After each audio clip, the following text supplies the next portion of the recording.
We live in an era where we assume every mysterious light in the sky or strange marking on the ground has a simple, boring explanation. Most of the time, they do turn out to be weather balloons, swamp gas, or elaborate hoaxes. But in Australia, decades after the scientific community declared the country's most famous anomalies officially solved, the raw physical evidence continues to contradict their neatly packaged answers. We are looking at a century-old glowing outback orb and a 4-second encounter that left permanent physical evidence. This forces us to ask a difficult question. What happens to our understanding of the natural world when the evidence outlasts the explanation? For over 100 years, travelers across outback Queensland have reported being followed by glowing orbs known as Min lights.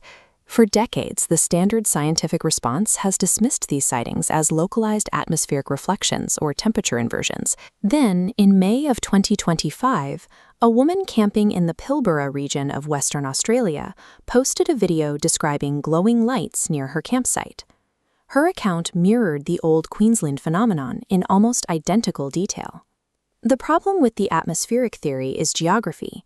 The Pilbara is separated from the Min hotspot in Queensland by well over 2,000 kilometers of harsh desert, making a single localized atmospheric anomaly impossible to apply to both regions.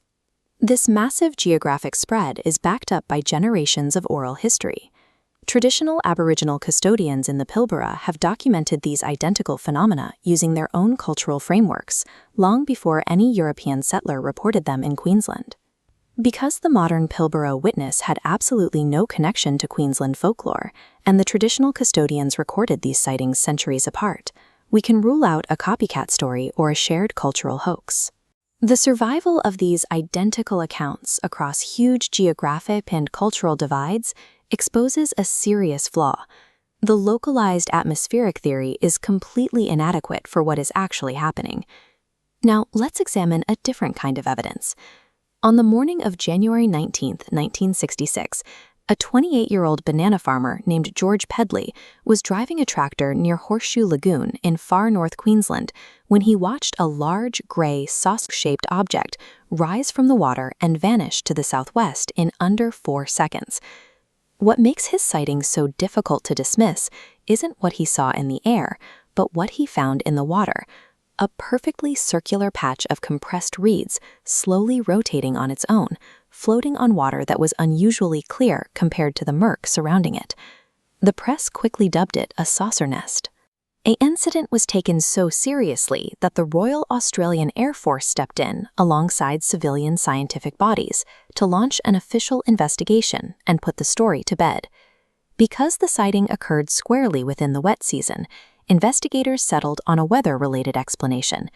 They proposed that a miniature, localized whirlwind, a vortex known regionally as a willy-willy, had flattened the reeds as it passed over the lagoon's surface. This top-down diagram illustrates the specific atmospheric forces that shape cyclones in the southern hemisphere. Because of these physics, vortex systems rotate in a consistent direction. But the evidence fell apart. The flattened reeds inside the Tully Lagoon swirled in the exact opposite direction. The weather explanation also failed to account for other physical trace elements, like a tree branch right next to the lagoon. It showed a patch of selectively scorched brown leaves sitting immediately beside perfectly healthy green ones. And then there was the structure of the nest itself. A windstorm would simply break or flatten vegetation, but these reeds were swept aside and woven into a spongy, compressed layer that was strong enough to support the weight of a person walking across it. The sheer weight of these physical contradictions collapsed the military's whirlwind theory. Unable to reconcile the hard data with their weather model, investigators were left with a permanent, unclosed gap in the scientific record. Today, Horseshoe Lagoon sits quietly on private farmland. Even with dedicated researchers conducting fresh field surveys well into the 1990s, the physical evidence of the Tully saucer nest remains entirely unsolved. Meanwhile, those glowing lights continue to emerge from the darkness of the outback, appearing to modern campers who have no connection to century-old Queensland folklore. The unifying thread between these mysteries is the steadfastness of the people who experienced them. Whether it was traditional Aboriginal custodians preserving deep oral histories, or a 1960s banana farmer who maintained his 4-second account for the rest of his life, these witnesses simply told the truth about what they saw, refusing to alter their stories to fit a convenient scientific box. Writing off a mystery prematurely doesn't make the physical evidence disappear. The enduring lesson of the Australian outback is that our natural world is vastly underexplained, and there are realities out there we simply haven't caught up to yet.